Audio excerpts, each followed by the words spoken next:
تیرا کہاں ہے؟ بالوں سے منہ چھپائے زینب یہ کہہ رہی تھی، اے میرے بابا جان ہو رہی ہے اذان، سر چھپاؤں کہاں؟ میں بھی ہوں مرضیہ بنت خیر النساء، میرے لہجے میں ہے بابا تیری اذان، نام زینب میرا تو نے جو رکھ دیا، دے دی اپنی زبان، ہاتھ کانوں پہ ہے نیل گالوں پہ ہے، اور نشان جو سکی نا کے شانوں پہ ہے، ہر نشان سے یہی آ رہی ہے صدا، بابا جان بابا جان، بر محمد وآل محمد صلوات۔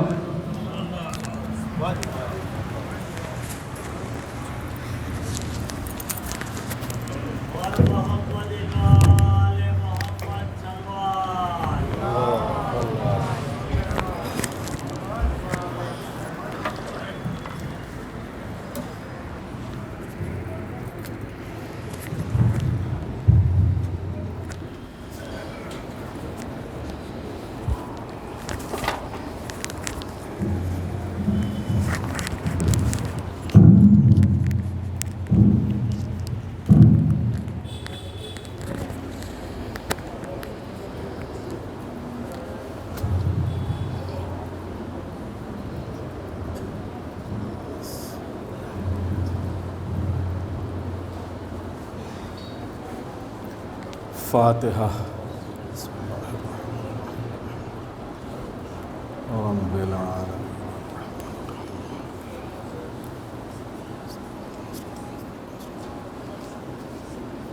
انعمت علیہم غیر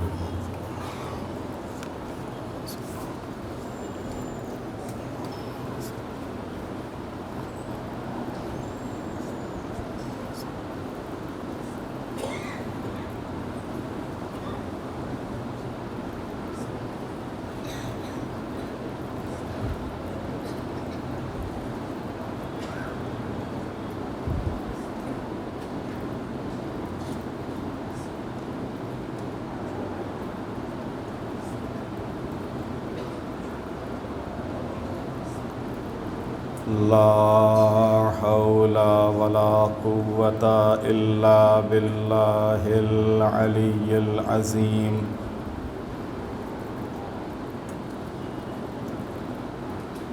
أعوذ بالله من الشيطان اللعين الرجيم، بسم الله الرحمن الرحيم، الحمد لله رب العالمين،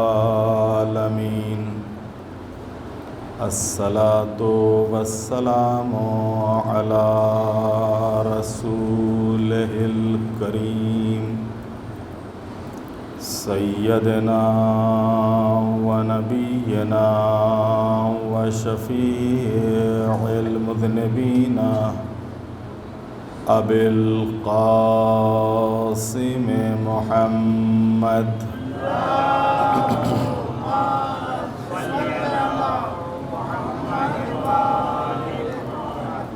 وآله الطيبين الطاهرين المعصومين المظلومين، والعالمين لعنة الله على أعدائهم أجمعين من يومنا هذا إلى قيام يوم الدين رب اشرح لي صدري ويسر لي أمري واحلل عقدة من لساني يفقه قولي أما بعد فقد قال الله الحكيم في القرآن الكريم بسم الله الرحمن الرحيم يريدون ليطفئوا نور الله بأفواههم والله متم نوره ولو كره الكافرون صلوات بھیجتے محمد والے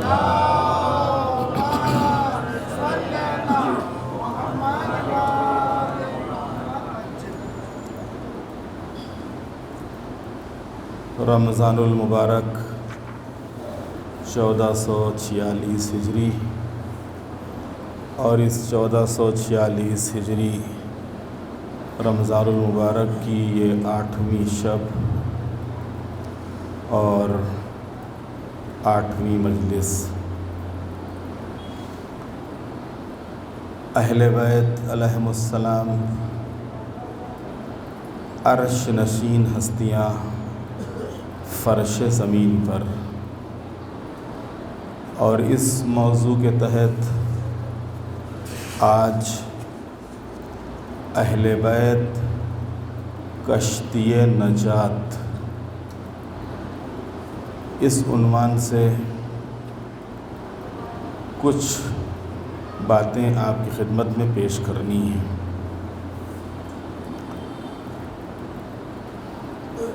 یقیناً اہل بیت عصمت و طہارت علیہم السلام کی ذوات مقدسہ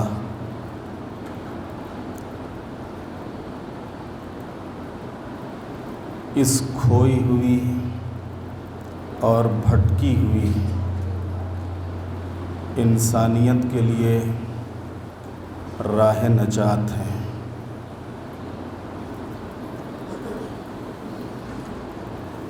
جو زیارتیں ہمیں تعلیم دی گئی ہیں انہی زیارتوں میں سے ایک نہایت ہی معتبر موثق زیارت جو خود ایک امام معصوم کی طرف سے وارد ہوئی ہے، اس زیارت کا نام ہے زیارت جامع کبیرہ۔ اسی زیارت جامع کبیرہ میں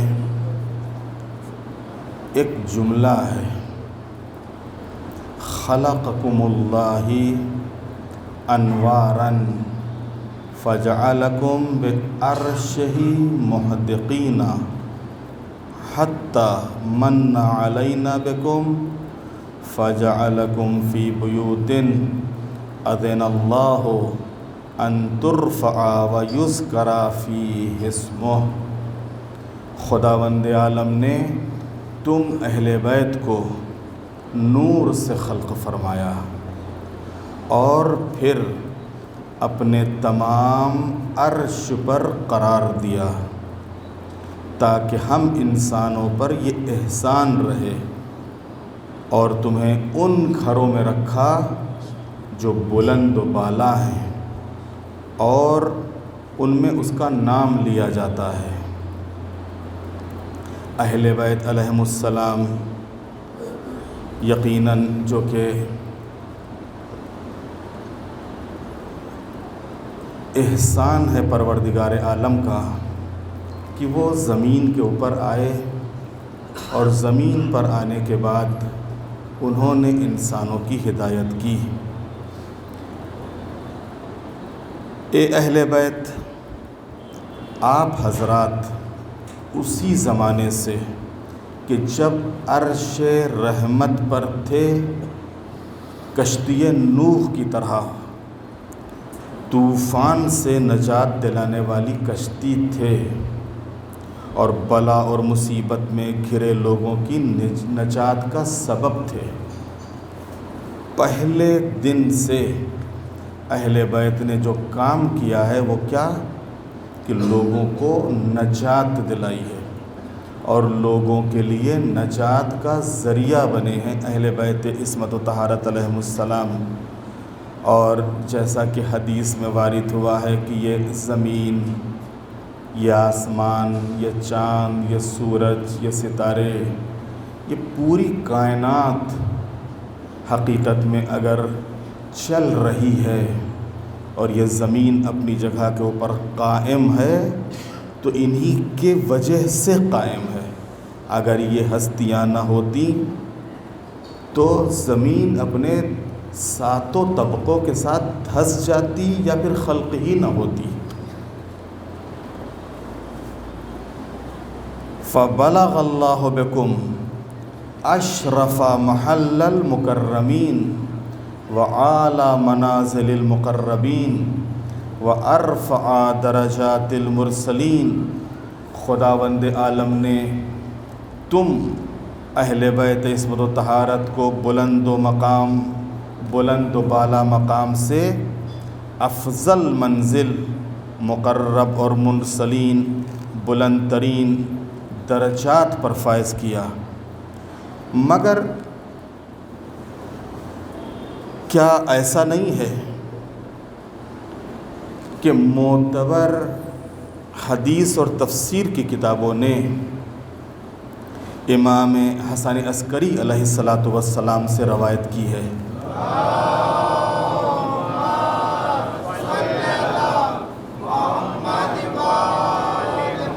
کہ جس وقت جناب آدم اپنے مقام سے نیچے آئے، اللہ نے جناب آدم کو جب خلق کیا ہے تو خلق کرنے کے بعد ان کو جنت میں جگہ دی تھی۔ جنت ایک بلند مقام ہے اور جنت میں رکھنے کے ساتھ ساتھ جناب آدم کو یہ تاکید کی تھی کہ دیکھو اس درخت کے قریب مت جانا۔ جناب آدم خود اس درخت کے قریب گئے بھی نہیں، لیکن اس کے پھل کو اپنے سے قریب کر لیا، جس کے نتیجے میں وہ جو بلند بالا مقام تھا جنت میں، اس مقام سے فرش پہ آ گئے، زمین پہ آ گئے، اور ملائکہ کی صحبت سے محروم ہو گئے۔ جنت میں کون ہے؟ چاروں طرف ملائکہ ہیں۔ اب جب زمین پہ آ گئے تو وہ ملائکہ تو رہے نہیں، وہ باغات تو رہے نہیں، وہ حوریں تو رہی نہیں، وہ خدمت گزار غلمان تو رہے نہیں۔ جنت میں اپنے مقام سے جب نیچے آئے اور عظمت و بزرگی کا لباس اتر گیا تو اس وقت خداوند عالم کی تعلیم کے ذریعے اسی بارگاہ میں عرض کی۔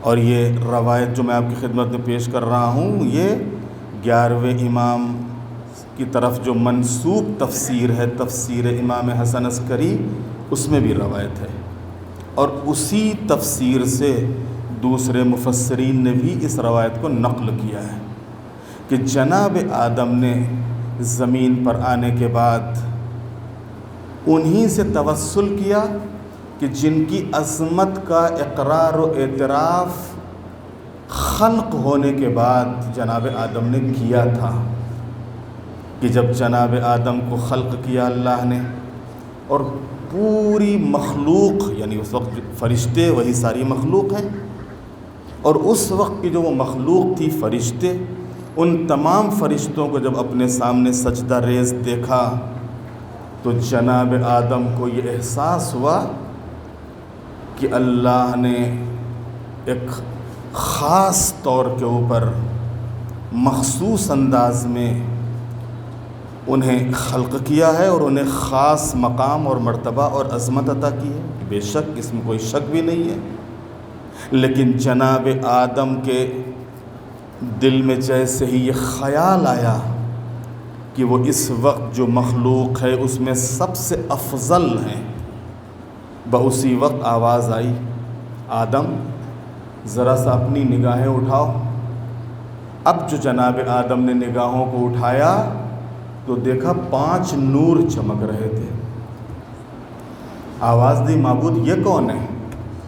کہ آدم یہ تم سے بھی افضل ہے، میں محمود ہوں اور یہ محمد ہے، میں اعلیٰ ہوں یہ علی ہے، میں فاطر السماوات ہوں یہ فاطمہ ہے، میں محسن ہوں یہ حسن ہے، میں قدیم الاحسان ہوں یہ حسین ہے۔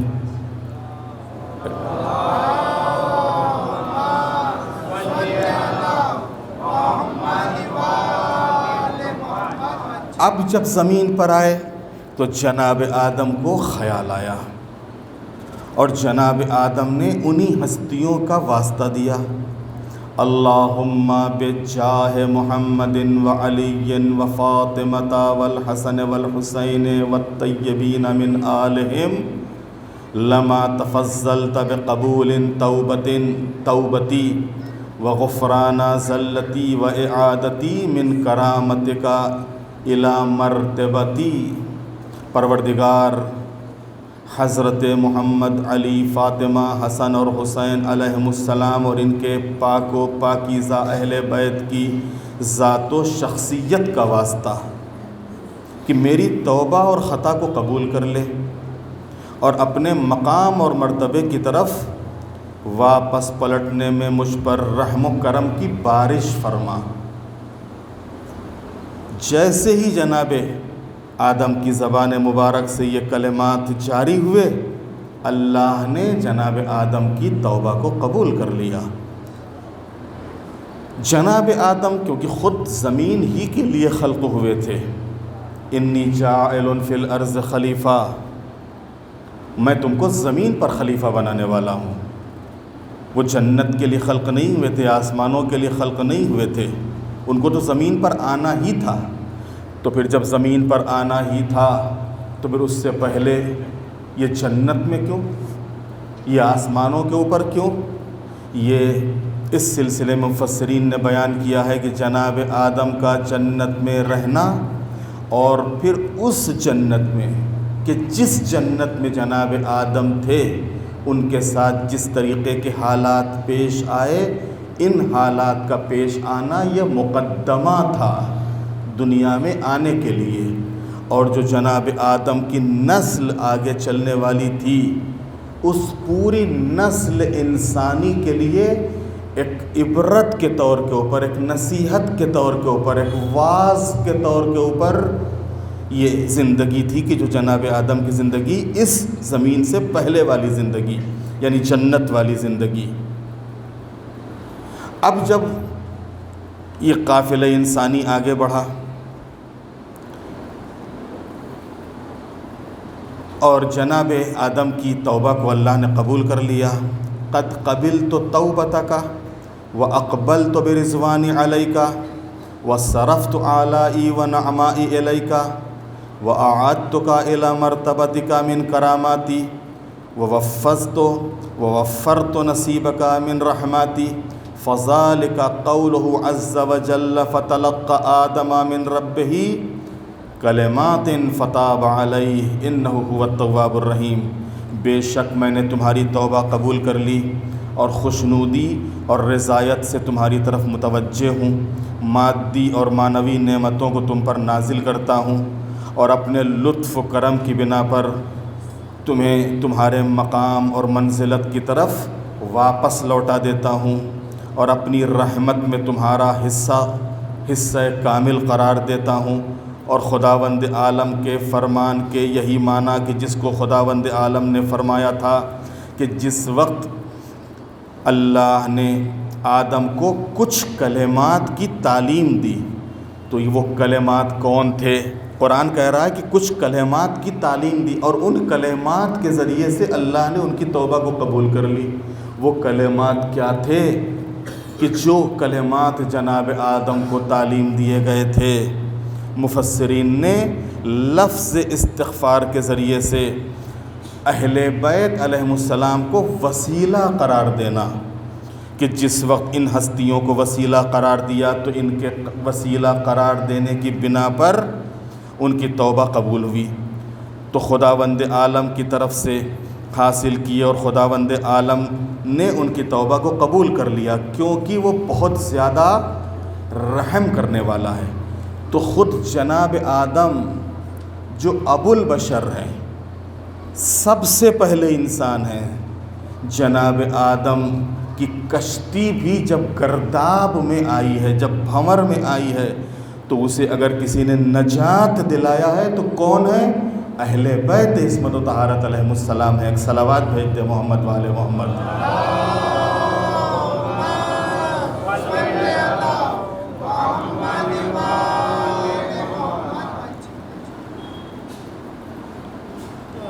اہل بیت وسیلہ نجات، اس کو ذہن میں رکھیے گا۔ حضرت ابو ذر فرماتے ہیں اور خانہ کعبہ کے دروازے کو پکڑ کے جتنے لوگ تھے ان کو خطاب کر کے کہتے ہیں کہ دیکھو میں خانہ کعبہ کے دروازے کو پکڑ کے یہ بات کہہ رہا ہوں کہ میں نے خود پیغمبر کو فرماتے ہوئے سنا ہے، الا انا مسئلہ اہل بیتی فیکم مسئلہ سفینۃ نوح من رکبہا نجا ومن تخلف عنہا ہلاکا۔ آگاہ ہو جاؤ کہ بے شک تمہارے درمیان میرے اہل بیت کی مثال کشتی نوح جیسی ہے، جو بھی اس میں سوار ہو گیا وہ دنیا اور آخرت کے نقصان سے نجات پا گیا، اور جس نے اس کو چھوڑ دیا وہ نابود ہو گیا۔ جناب نوح برسہ برس تبلیغ کرتے رہے۔ جناب نوح کی عمر کے متعلق تفسیروں میں ملتا ہے کہ تقریباً 2500 سال کی عمر پائی تھی جناب نوح نے، اور اس 2500 سال کی عمر میں 950 سال آپ کی تبلیغ کے تھے، 950 سال، اور ان 950 سال تبلیغ کے نتیجے میں چند افراد تھے کہ جنہوں نے جناب نوح کی بات مانی تھی۔ علامہ جوادی نے یہاں کے اوپر بڑا اچھا جملہ تحریر کیا ہے۔ وہ فرماتے ہیں کہ واقعاً جناب نوح کی زندگی تمام مبلغین کے لیے، تمام واعظین کے لیے، تمام ناصحین کے لیے، جو نصیحت کرنے والے ہیں، جو تبلیغ کرنے والے ہیں، جو واعظ کرنے والے ہیں، ایک بہترین نمونہ ہے۔ ہوتا کیا ہے کہ کبھی کبھی یہ مبلغین، یہ واعظین، یہ ناصحین جب کوئی واعظ کرتے ہیں، کوئی نصیحت کرتے ہیں، کسی چیز سے روکتے ٹوکتے ہیں اور اس کا اثر نہیں ہوتا، یا ایک دو لوگ بات مانتے ہیں اور باقی لوگ بات ماننے کے لیے تیار نہیں ہوتے، تو ان کا دل چھوٹا ہو جاتا ہے اور وہ یہ اندر اندر محسوس کرنے لگتے ہیں کہ ہم اتنی کوشش کر رہے ہیں، اتنی محنت کر رہے ہیں، ان کو سیدھے راستے کی ہدایت کر رہے ہیں، پھر بھی یہ ماننے کے لیے تیار نہیں ہیں، یہ قبول کرنے کے لیے تیار نہیں ہیں۔ تو علامہ جوادی کہتے ہیں کہ مبلغین کو دل چھوٹا کرنے کی ضرورت نہیں ہے، واعظین کو دل چھوٹا کرنے کی ضرورت نہیں ہے، ناصحین کو دل چھوٹا کرنے کی ضرورت نہیں ہے۔ جناب نوح نے 950 سال تبلیغ کی تھی، تم نے تو ابھی 9 سال بھی تبلیغ نہیں کی،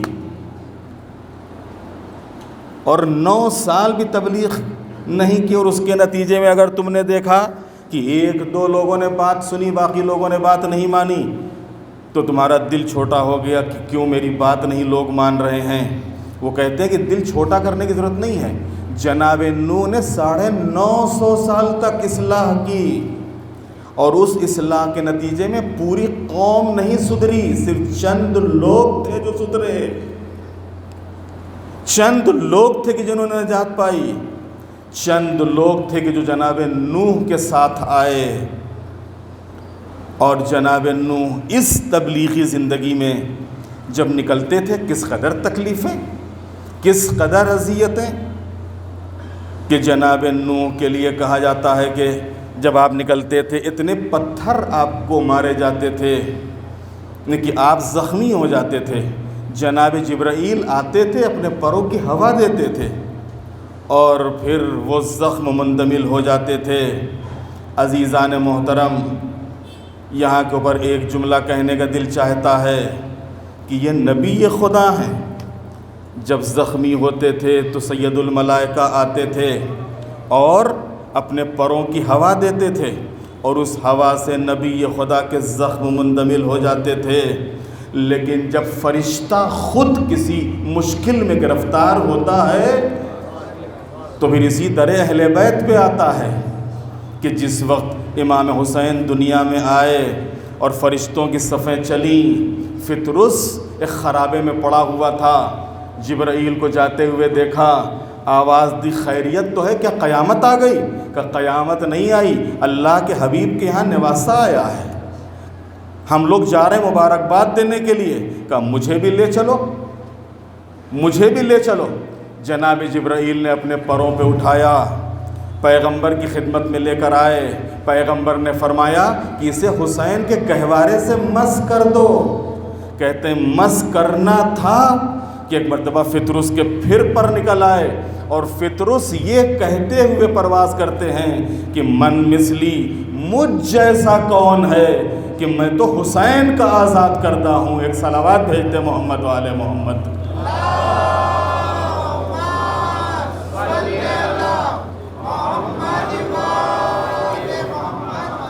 اب جب قوم نہیں مانی جناب نوح کی، اور سختیاں اور تکلیفیں اور اذیتیں اور پتھر اور کانٹے، تو جناب نوح نے پروردگار عالم کی بارگاہ میں شکوہ کیا، معبود میں نے ہر طریقے سے اس قوم کی اصلاح کی کوشش کی، لیکن یہ قوم سدھرنے کے لیے تیار نہیں ہے۔ آواز قدرت آئی، بس بہت ہو گیا، نوح کشتی بناؤ اور میری آنکھوں کے سامنے بناؤ اور میرے حکم سے بناؤ۔ جناب نوح نے کشتی تیار کرنا شروع کی۔ ظاہر سی بات ہے کہ آپ تو خود ساحل کے اوپر رہنے والے ہیں لوگ ہیں، یہاں سے چند کلومیٹر آگے جائیے تو چاروں طرف شپ بریکنگ کے آپ کو یارڈ ملیں گے، اور شپ بریکنگ یعنی شپ میکنگ کے یارڈ ملیں گے کہ جہاں پر شپ بنتے ہیں۔ یہ شپ کہاں بنتے ہیں؟ شپ کہیں میدانوں میں نہیں بنتے ہیں، شپ شہروں کے اندر نہیں بنتے ہیں، شپ بنتے ہیں ساحلوں پہ۔ ساحل پہ شپ کیوں بنتا ہے؟ تاکہ آسانی سے اسے دریا کے اور اس پانی کے اور ان موجوں کے حوالے کیا جا سکے، ورنہ اگر شہروں میں شپ بنے، میدانوں میں شپ بنے تو وہاں سے لانا اور پھر اس دریا تک پہنچانا اور ان موجوں کے حوالے کرنا وہ خود ایک بڑا مسئلہ ہے۔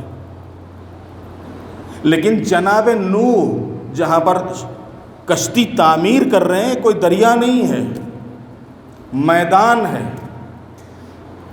اور اس میدان میں اور اس ریگزار میں جناب نوح کشتی تیار کر رہے ہیں۔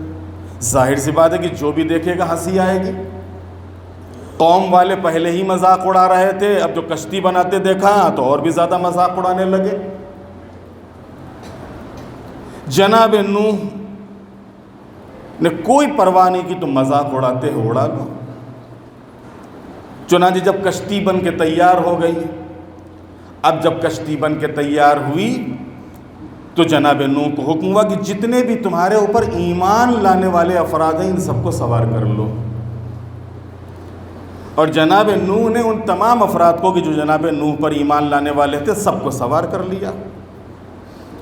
یہ جو سوار نہ ہونے والے تھے، ان میں جہاں پوری قوم تھی وہی قوم کے ساتھ ساتھ ایک بیٹا اور ایک زوجہ بھی ہے کہ جس نے اس کشتی میں سوار ہونے سے انکار کر دیا کہ ہم اس کشتی میں سوار نہیں ہوں گے۔ اب جب سوار نہیں ہوئے اور بارش شروع ہوئی، کہتے ہیں کہ انداز یہ تھا کہ زمین اور آسمان، جہاں آسمان سے پانی برس رہا تھا وہی زمین سے پانی ابل رہا تھا، اور دیکھتے ہی دیکھتے پوری دنیا جو اس وقت تھی جل تھل ہو گئی، اور یہ کشتی جو زمین پر تھی جس کا مذاق اڑایا جا رہا تھا، یہ زمین سے اٹھ کے پانی کے اوپر آ گئی۔ اب جب تک تھوڑا تھوڑا پانی رہا تب تک تو لوگوں کو ہوا کہ کوئی بات نہیں ہے، کسی بلند جگہ پہ جائیں گے نجات مل جائے گی، کسی پہاڑی پہ چلے جائیں گے وہاں نجات مل جائے گی، کسی درخت کے اوپر چلے جائیں گے وہاں مل جائے گی نجات۔ جناب نوح نے کہا کہ دیکھو آج کہیں بھی نجات ملنے والی نہیں ہے، آج کشتی میں آ جاؤ۔ جو لوگ کشتی میں سوار ہوئے ان سب کو نجات مل گئی، اور جو کشتی میں سوار نہیں ہوئے وہ سب غرق ہو گئے، تباہ ہو گئے، برباد ہو گئے، یہاں تک کہ خود زوجہ اور یہاں تک کہ خود بیٹا۔ جناب نوح کا جب یہ بیٹا غرق ہونے لگا تو جناب نوح نے آواز دی انا ابنی من اہلی۔ اچھا یہاں کے اوپر بھی دیکھیے کہ زوجہ کے لیے جناب نوح نے نہیں کہا کہ میرے اہل بیت میں سے ہے، معبود میری زوجہ غرق ہو رہی ہے۔ بھائی ڈوب تو زوجہ بھی رہی تھی اور ڈوب بیٹا بھی رہا تھا، لیکن جناب نوح نے یہ نہیں کہا کہ میری زوجہ ڈوب رہی ہے اور یہ میرے اہل میں سے ہے۔ اگر کل قدرت نوح کی زوجہ کو نوح کے اہل میں قرار دے دیتی، یا جناب نوح کی زبان پر یہ خود آ جاتا کہ یہ میرے اہل سے ہے، تو مسلمانوں کے لیے یہی سند بن جاتا، اور جب پیغمبر کے اہل بیت کی بات آتی تو اسی آیت کو پیش کر دیا جاتا کہ اگر نوح کی زوجہ ان کے اہل میں تو پیغمبر کی ازواج ان کے اہل میں کیوں نہیں؟ لیکن جناب نوح کی زبان پر یہ نہیں آیا۔ جناب نوح نے آواز دی انا ابنی من اہلی، معبود میرا بیٹا میرے اہل میں سے ہے، لیکن آواز قدرت آئی لیسا من اہلک، یہ تمہارے اہل میں سے نہیں ہے۔ نتیجہ کیا نکلا؟ نتیجہ یہ نکلا کہ بیٹا ہونا شرط نہیں ہے، نبی خدا کا مطیع و فرما بردار ہونا شرط ہے۔ نبی خدا کا مطیع و فرما بردار ہونا شرط ہے۔ تو اگر بیٹا پہاڑ کے اوپر جاتا ہے اور نبی خدا کی آواز پر لبیک نہیں کہتا تو غرق ہو جاتا ہے، تو جو اصحاب پہاڑ پر گئے اور انہوں نے نبی خدا کی آواز نہیں سنی تو ان کو نجات کہاں سے مل جائے گی؟ ایک صلوات بھیجتے محمد والے محمد۔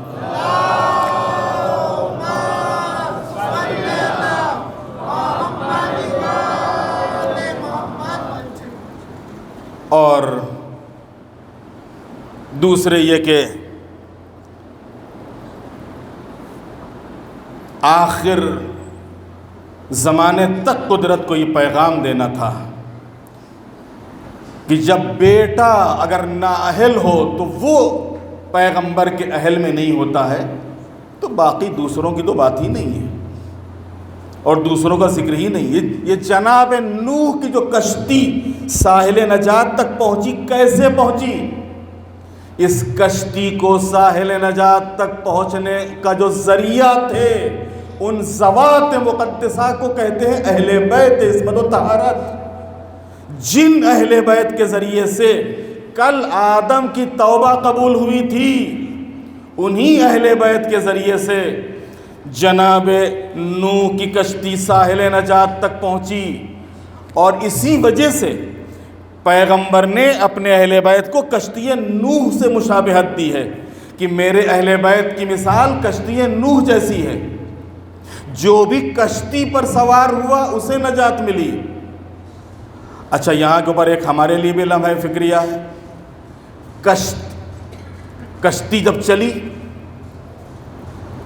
کشتی کو سب جانتے تھے، کشتی کو سب دیکھ رہے تھے۔ اگر ہم کہیں کہ واہ کیا بہترین کشتی بنائی ہے، کیا خوبصورت کشتی بنائی ہے، کیا اچھی کشتی بنائی ہے، کیا بہترین انداز سے کشتی پانی کے اوپر چل رہی ہے، تو کیا نجات ملے گی؟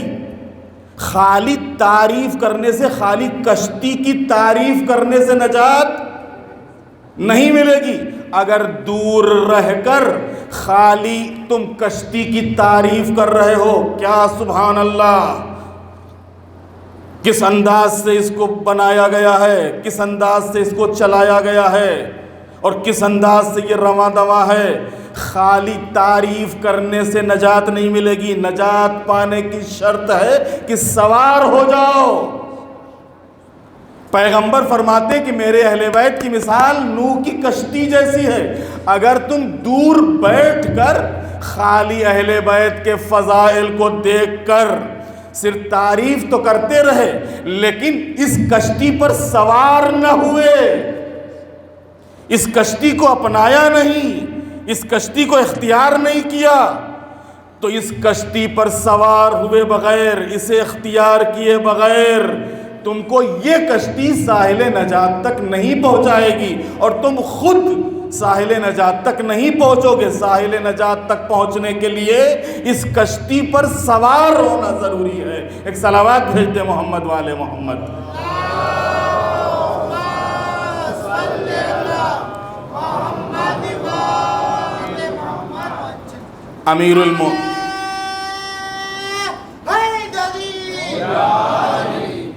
امیر المومنین فرماتے ہیں اگر تم لوگوں کی نجات اور ہدایت کا منصوبہ نہ ہوتا، اہل بیت علیہ السلام کی عظمت، ان کا مقام، اور یہ جو جملے ہیں ایک ایک جملے پہ غور کیجئے گا مولا نے کیا فرمایا ہے، مولا کیا فرما رہے ہیں. اگر تم لوگوں کی نجات اور ہدایت کا منصوبہ نہ ہوتا تو خداوند عالم ہم کو اس دنیا میں نہ بھیجتا. ہم دنیا میں کیوں آئے؟ صرف تمہاری نجات کی وجہ سے. ہم عرش الہی پر خداوند عالم کی حمد و تسبیح میں مشغول تھے، اور ہم اہل دنیا نہیں تھے اور نہ ہیں، بلکہ ہمیں تمہاری ہدایت کی وجہ سے بھیجا گیا ہے تاکہ تمہیں کفر و شرک، ہوا اور ہوس اور بے خبری اور غفلت سے نجات دیں اور انسانیت کی بلندی پر پہنچا دیں. ہم مصر کے کارواں کی مثل ہیں اور دنیا کے تاریک کنووں پر آئے ہیں تاکہ تمہیں اس کنویں کی گہرائیوں اور تاریکیوں سے باہر نکالیں اور عالم خاک سے عالم پاک کی طرف تمہاری ہدایت کریں. اب اگر ایسا ہی ہے تو ہمارے ہاتھ میں ہاتھ دو اور صدق دل سے ہماری بیعت کرو تاکہ تمہیں اس کھنڈہر اور پرتلا تم اور طوفانی دریا سے ہم ساحل نجات تک پہنچا دیں. اہل بیت دنیا میں آئے ہی اسی لیے ہیں تاکہ ہم کو نجات دلائیں. جیسا کہ خود شاعر نے پیغمبر ختمی مرتبت کے لیے کہا کہ اے نور کے پتلے تجھے کیا خاک سے نسبت، اے نور کے پتلے تجھے کیا خاک سے نسبت، احسان تیرا ہے جو زمین پر اتر آیا. تو حقیقت میں یہ ان ذوات مقدسہ کا احسان ہے اور اس پروردگار عالم کا احسان ہے کہ جس نے ان ذوات مقدسہ کو اس فرش کے اوپر بھیجا تاکہ انسانیت کو نجات دلائیں. اس ہوا اور ہوس اور دنیا کی چمک دمک سے نکال کے انہیں کمال تک پہنچائیں. پیغمبر فرماتے کہ نحن سفینۃ النجا من تعلق بها نجا ومن حاد عنها ہلکا فمن كان له الى الله حاجة فليسأل بنا اہل البیت. ہم نجات کی کشتی ہیں، جو بھی اس کے اوپر سوار ہو گیا وہ نجات پا گیا، اور جس نے اس سے دوری اختیار کی وہ ہلاک ہو گیا. جو شخص خداوند عالم کی بارگاہ میں درخواست اور دعا پیش کرنا چاہتا ہے وہ ہم اہل بیت کے وسیلے سے دعا پیش کرے. خود وسیلہ یہ خود ایک موضوع ہے، مستقل ایک موضوع ہے. اہل بیت اور وسیلہ۔ اہل بیت علیہ السلام وسیلہ ہیں، ذریعہ ہیں اس پروردگار عالم تک پہنچنے کا، روحانی اور معنوی کمال حاصل کرنے کا۔ جہاں اہل بیت علیہ السلام کو کشتی نوح سے مشابہت دی گئی ہے، وہیں پیغمبر نے فرمایا کہ ہمارے اہل بیت کی مثال باب حتہ جیسی ہے، جیسے بنی اسرائیل کے لیے باب حتہ تھا کہ جنہوں نے نبی خدا سے روگردانی اختیار کی تھی، نبی خدا کو اذیتیں دی، تکلیفیں دی، تو ان کے لیے توبہ کا دروازہ کھولا گیا۔ اس توبہ کے دروازے کا نام پڑا حتہ، اور ان بنی اسرائیل کے لیے حکم ہوا کہ تم جب اس دروازے میں داخل ہو تو حتہ حتہ کہتے ہوئے داخل ہو۔ یہ الگ بات ہے کہ وہ اتنے بدبخت تھے کہ انہوں نے حتہ حتہ کہنے کے بجائے ہنتا ہنتا کہنا شروع کر دیا۔ حتہ حتہ کہنے کے بجائے ہنتا ہنتا کہنا شروع کر دیا۔ حتہ کے معنی توبہ کے ہیں، بخشش کے ہیں، اور ہنتا کے معنی اناج کے ہیں۔ یعنی ایک طریقے سے وہ کہہ رہے تھے کہ وہ جو ہمارا من و سلوہ آ رہا تھا، وہ من و سلوہ لاؤ، وہ من و سلوہ لاؤ، وہ من و سلوہ لاؤ۔ اور اس دروازے میں داخل ہوتے ہوتے توبہ کے بجائے، استغفار کے بجائے وہ من و سلوہ مانگ رہے تھے۔ اب نجات کس کو ملی؟ نجات انہیں ملی کہ جو اس دروازے میں حتہ حتہ کہتے ہوئے داخل ہوئے۔ پیغمبر فرماتے میرے اہل بیت کی مثال باب حتہ جیسی ہے۔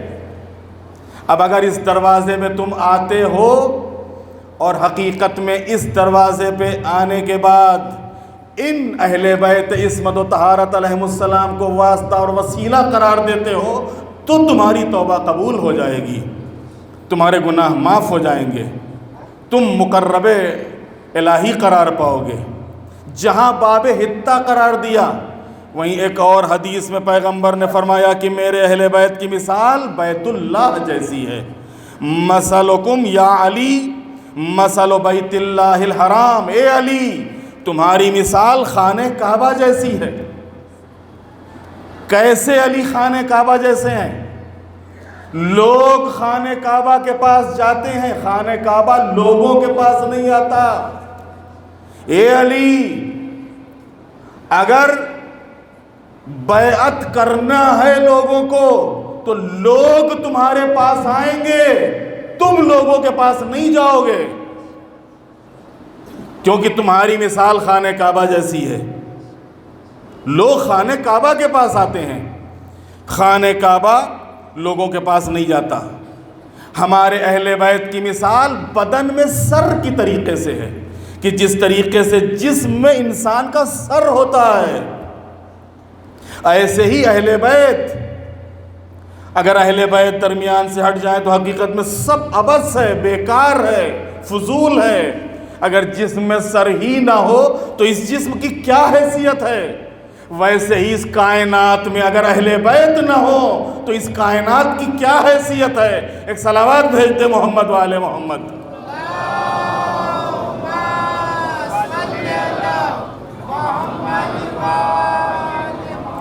جس دین کو انسان نے قبول کیا اس دین میں اگر اہل بیت نہ ہو تو اس دین کی کیا حیثیت ہے؟ جس شریعت کو مسلمانوں نے قبول کیا اگر اس شریعت میں اہل بیت نہ ہو تو اس شریعت کی کیا حیثیت ہے؟ اہل بیت سر کی طریقے سے ہیں۔ تو عزیزان محترم، مثال کس کی مثال؟ کشتی نوح کی۔ جناب نوح نے جو کشتی بنائی تھی، اس کشتی کے لیے خاص اہتمام کیا تھا، ایک خاص انتظام کیا تھا، اور اس خاص اہتمام اور انتظام کے تحت اس کشتی کو تیار کیا تھا۔ اہل بیت کشتی نجات ہیں۔ پیغمبر نے یہ جو کشتی بنائی ہے، یہ کشتی نجات، یہ اہل بیت کی کشتی، یہ بھی خاص اہتمام کے تحت بنی ہے، یہ بھی ایک خاص انتظام کے تحت بنی ہے۔ اس کشتی کے ایک حصے کا نام علی ہے، اس کشتی کے ایک حصے کا نام فاطمہ ہے، اس کشتی کے ایک حصے کا نام حسن ہے، اس کشتی کے ایک حصے کا نام حسین ہے، اور باقی امام حسین کی نسل میں آنے والے باقی ائمہ اسی کشتی کا حصہ ہیں. یہ ہے کشتی نجات. اور حقیقت میں اگر جناب نوح کی کشتی کہ جسے جناب نوح نے بنایا تھا وہ کل جناب نوح کی قوم کے لیے نجات کا ذریعہ تھی، تو یہ جو کشتی نجات ہے کہ جسے پیغمبر ختمی مرتبت نے زیر کسا لینے کے بعد بنایا ہے، یہ پوری امت پیغمبر کے لیے نجات کا ذریعہ ہے. اور حقیقت ہی جیسا کہ شروع مجلسوں میں آپ کی خدمت میں عرض کر چکا ہوں اور یہ بات حدیثوں کی روشنی میں بیان ہو چکی ہے کہ حقیقت میں اگر لوگ اہل بیت عصمت و طہارت علیہم السلام کی محبت اور ولایت کے اوپر جمع ہو جاتے تو اللہ جہنم کو خلق ہی نہ کرتا، خلق ہی نہ کرتا. ان اہل بیت نے جو کشتی نجات ہے، کشتی ظاہر سی بات ہے کہ جب چلتی ہے تو اس میں تھپیڑے ہوتے ہیں، موجیں ہوتی ہیں، طوفان ہوتا ہے، ان طوفانوں سے مقابلہ ہوتا ہے اور ہر طریقے کے طوفانوں سے مقابلہ کر کے پھر وہ ساحل نجات تک پہنچتی ہے. اگر اس کشتی کو دیکھیے تو یہ کشتی بھی اس نے بھی ہماری نجات کے لیے کیسے کیسے طوفانوں کا مقابلہ کیا ہے، کیسے کیسے، کیوں؟ تاکہ انسانیت کو نجات مل جائے. صرف انسانیت کو نجات دلانے کے لیے پیغمبر کے سامنے کیا یہ کم طوفان تھا کہ جو کفر اور شرک کی صورت میں پیغمبر کے مقابلے میں کھڑا ہوا تھا؟ پیغمبر کے انتقال کے بعد امیر المومنین کے سامنے کتنا بڑا طوفان کھڑا ہوا تھا، لیکن امیر المومنین نے اس طوفان سے کیسے نکالا ہے اس کشتی کو؟ امیر المومنین کے بعد امام حسن کے زمانے میں پھر ایک طوفان اٹھا شام سے، اور اس طوفان کا مقابلہ کیسے امام حسن نے کیا؟ امام حسن کے بعد پھر ایک طوفان اٹھا یزید کی صورت میں، اور اس طوفان کا مقابلہ حسین ابن علی نے کیسے کیا تھا؟ اگر امام حسین اس طوفان کا مقابلہ نہ کرتے تو کیا کشتی ساحل نجات تک پہنچتی؟ کیا یہ انسان نجات پاتا؟ عزیزان محترم، کتنے دن یہ اسلام چلتا، کتنے دن یہ دین رہتا؟ اس لیے کہ جو پیغمبر ختمی مرتبت کے انتقال کے بعد چال چلی گئی تھی اور یزید کے تخت نشین ہوتے ہوتے دین اور شریعت کا جو حال ہو چکا تھا، اگر امام حسین قیام نہ فرماتے تو جو صورتحال دنیا میں یہ جو دین کے نام کے اوپر، اسلام کے نام کے اوپر گروہوں کو تیار کیا جاتا ہے، دہشت، خوف، وحشت، ڈر، آتنک، بھے، یہی ساری چیزیں کل دور معاویہ میں اور دور یزید میں بالکل یہی چیزیں تھیں. ان حالات سے ان حالات سے کس نے نکالا ہے؟ ان حالات سے اگر امت کو کسی نے نکالا ہے تو حسین ابن علی ہیں.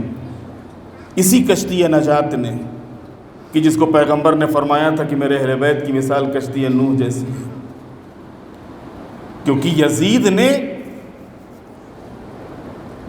جو بیس ہے، جو بنیاد ہے، اس کو ہلایا تھا. یزید نے نمازوں کو ٹچ نہیں کیا تھا، روزوں پر اعتراض نہیں تھا، حج سے اس کو کوئی مسئلہ نہیں تھا. نمازیں تو اس وقت بھی ہو رہی تھی، خود کربلا کے میدان میں ہی جتنے بھی امام حسین کے مقابلے میں تھے سب نمازیں پڑھ رہے تھے، روزے بھی رکھ رہے تھے، حج پہ بھی جا رہے تھے، زکوٰۃ بھی دے رہے تھے، دین کو بھی مان رہے تھے، قرآن کی تلاوت بھی کر رہے تھے. اس نے جو اٹیک کیا تھا وہ بنیاد پہ کیا تھا. بنیاد کیا ہے؟ اللہ تعالیٰ کی وحدانیت، خود اللہ تعالیٰ کا وجود۔ اس نے جو اٹیک کیا تھا وہ رسالت پہ کیا تھا، کہ جب نبوت ہی کا تصور نہیں رہے گا، رسالت ہی کا تصور نہیں رہے گا، تو اس شریعت کا تصور کہاں سے ہوگا؟ اس شریعت کا کیا بھرم رہے گا اور کیا اعتبار رہے گا کہ جب رسول ہی ادھر سے نہیں ہے تو شریعت ادھر سے کہاں ہوگی؟ اس نے جو اٹیک کیا تھا وہ خود اصل امامت کا انکار کر کے، اس نے جو حملہ کیا تھا وہ آخرت کا انکار کر کے۔ امام حسین نے جو قیام فرمایا ہے تو قیام کے ذریعے سے آپ نے اس بنیاد دین کو مستحکم کیا ہے۔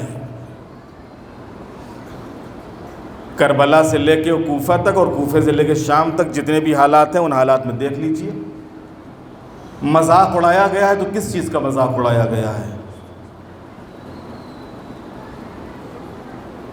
اگر انکار کیا گیا ہے تو کس چیز کا انکار کیا گیا ہے؟ اگر مذاق اڑایا گیا ہے تو شریعت کا مذاق اڑایا گیا ہے، اگر انکار کیا گیا ہے تو اللہ کے وجود کا انکار کیا گیا ہے، اس کی وحدانیت کا انکار کیا گیا ہے، خود رسول اللہ کی رسالت کا انکار کیا گیا، شریعت کا انکار کیا گیا ہے۔ یزید تخت کے اوپر بیٹھا ہوا کیا کہہ رہا تھا؟ یہی تو کہہ رہا تھا۔ 700 افراد موجود تھے اور کسی کے اندر ہمت نہیں کہ وہ یزید کے سامنے آ کر کیسے کہ یزید تو کیا کہہ رہا ہے؟ ہم بھی مسلمان، تو بھی مسلمان، پھر تو کلمہ کس کا پڑھتا؟ اگر رسول آئے نہیں تھے تو کلمہ کس کا پڑھتا ہے؟ کسی کے اندر ہمت نہیں تھی، اور وہ کھلا مذاق اڑا رہا تھا کہ نہ کوئی شریعت آئی تھی نہ کوئی رسول آئے تھے۔ یہ تو بنی ہاشم نے کھیل کھیلا تھا الیاذ باللہ۔ اس موقع کے اوپر اگر کسی نے اتفاق کیا ہے، اگر کسی نے یزید کو جواب دیا ہے تو وہ حسین کا وارث سید سجاد۔ تو امام حسین نے قیام کے ذریعے سے اس کربلا کے میدان میں اپنی اور اپنے اصحاب اور انصار کی قربانی کے ذریعے سے اس دین کو بچایا ہے اور اس انسانیت کو رہتی دنیا تک نجات دلائی ہے، نجات دلائی ہے امام حسین نے۔ اب یہ جو امام حسین کی کشتی کا حصہ تھے، حقیقت میں اس کشتی میں امام حسین نے بہت ہی دیکھ کے، بہت ہی جانچ کے، بہت ہی پرکھ کے اس کشتی کا حصہ بنایا تھا لوگوں کو، اس لیے کہ نجات کی کشتی قیامت تک کے لیے یہ کشتی نجات ہے۔ لہذا کچھ کو ساتھ لیا ہے، کچھ کو بلایا ہے، کچھ کا انتظار کیا ہے۔ کربلا میں یہ جو امام حسین کے اصحاب تھے، انہی اصحاب امام میں جہاں زہیر اور سعید اور حبیب اور مسلم ابن اوسجا، وہیں کچھ ایسے ہیں کہ جو ابھی یزیدی لشکر میں ہیں، لیکن وہ فیصلہ نہیں کر پا رہے ہیں، سمجھ نہیں پا رہے ہیں۔ حر، اس کا بیٹا، اس کا غلام، یہ تو ہم سنا ہی کرتے ہیں، اس کے علاوہ بھی کچھ نام ہے تاریخ میں کہ جنہوں نے امام حسین کی آواز پر لبیک کہی ہے اور لشکر یزیدی سے نکل کے اس نجات کی کشتی پہ سوار ہوئے ہیں، اس کشتی نجات کے اوپر سوار ہوئے ہیں۔ اور یہ جو امام حسین کا خود جنگ میں تاخیر کرنا اور خود پہلے میدان میں نہ جا کے اپنے اصحاب کو اور اپنے اہل بیت کو بھیجنا، یہ بھی ایک طریقے سے مورخین نے لکھا ہے، محدثین نے لکھا ہے کہ حجت تمام کرنے کے لیے تھا، کہ شاید حسین کے آخری لمحے تک کوئی ایک ایسا کہ جس کے دل میں احساس پیدا ہو جائے اور وہ ادھر سے ادھر آ جائے، اور ہوا ہے۔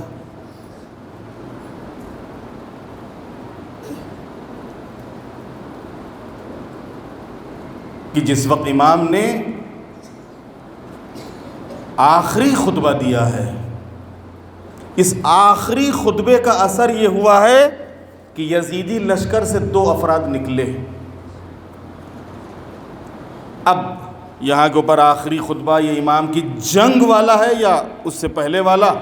کیونکہ یہ تو دونوں آئے ہیں امام کی خدمت، ابو الحتوف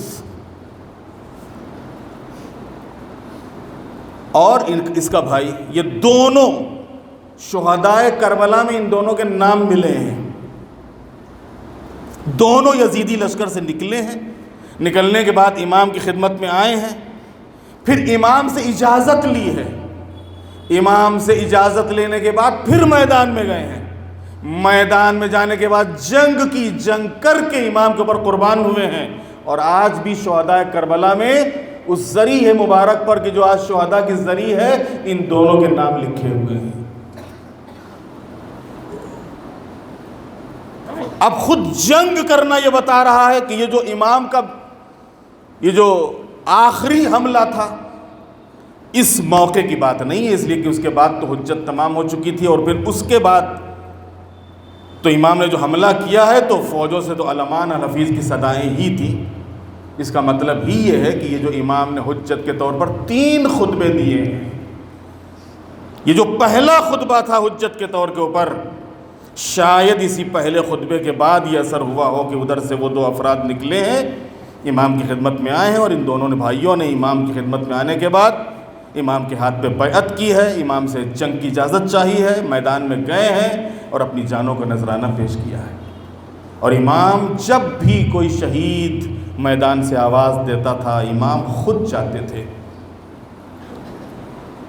امام خود جاتے تھے۔ جناب حر شب عاشور تمام ہوئی، صبح عاشور نمودار ہوئی، جناب حر جس وقت امام کی خدمت میں آئے ہیں اور حر کے بیٹے کو اجازت ملی ہے اور حر کا بیٹا میدان میں گیا، تو ظاہر سی بات ہے کہ جب باپ زندہ ہے اور بیٹا پکار رہا ہے تو کون جائے گا؟ پہلے باپ ہی تو جائے گا۔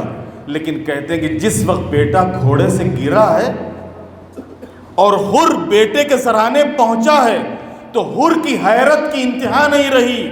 حر نے دیکھا کہ حر سے پہلے امام حسین حر کے بیٹے کے سرانے پہنچ چکے ہیں اور حر کے بیٹے کا سر امام کے زانوں کے اوپر ہے۔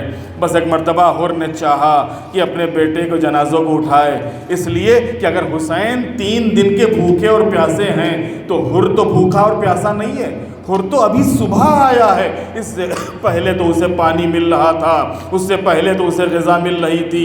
حسین 3 دن کے بھوکے پیاسے ہیں، لہٰذا اس نے چاہا کہ جوان بیٹے کی میت کو اٹھائے، امام کو زحمت نہ دے، لیکن جیسے ہی جنازہ اٹھانا چاہا ہے امام نے منع کر دیا۔ حر کیا غضب کر رہے ہو، کہیں باپ بیٹے کا جنازہ اٹھاتا ہے؟ اور یہ کہہ کہ ایک مرتبہ خود امام جھکے اور امام نے حر کے بیٹے کے جنازے کو اٹھایا، لا کر گنج شہیدہ میں رکھا۔ میں کہوں گا آقا آپ نے حر کو روک دیا، منع کر دیا کہ کہیں باپ بیٹے کا جنازہ اٹھاتا ہے، لیکن تھوڑی دیر کے بعد ابھی اسی میدان کربلا سے ایک آواز آئے گی، یا ابتا علیک منی السلام، اے بابا آپ پر ہمارا آخری سلام ہو۔ جس وقت علی اکبر آواز دیں گے اس موقع کے اوپر کون ہوگا کہ جو علی اکبر کا جنازہ اٹھائے؟ بوڑھا باپ جوان کی میت، کبھی باپ لاشے کو اٹھائے گا، کبھی رکھ دے گا، اور جب جوان کا لاشا نہ اٹھے گا خیمے کا رخ کر کے آواز دے گا، اے بنی ہاشم کے بچوں آؤ، بوڑھے باپ سے جوان کی میت نہیں اٹھتی، آؤ اس بوڑھے باپ کو سہارا دو۔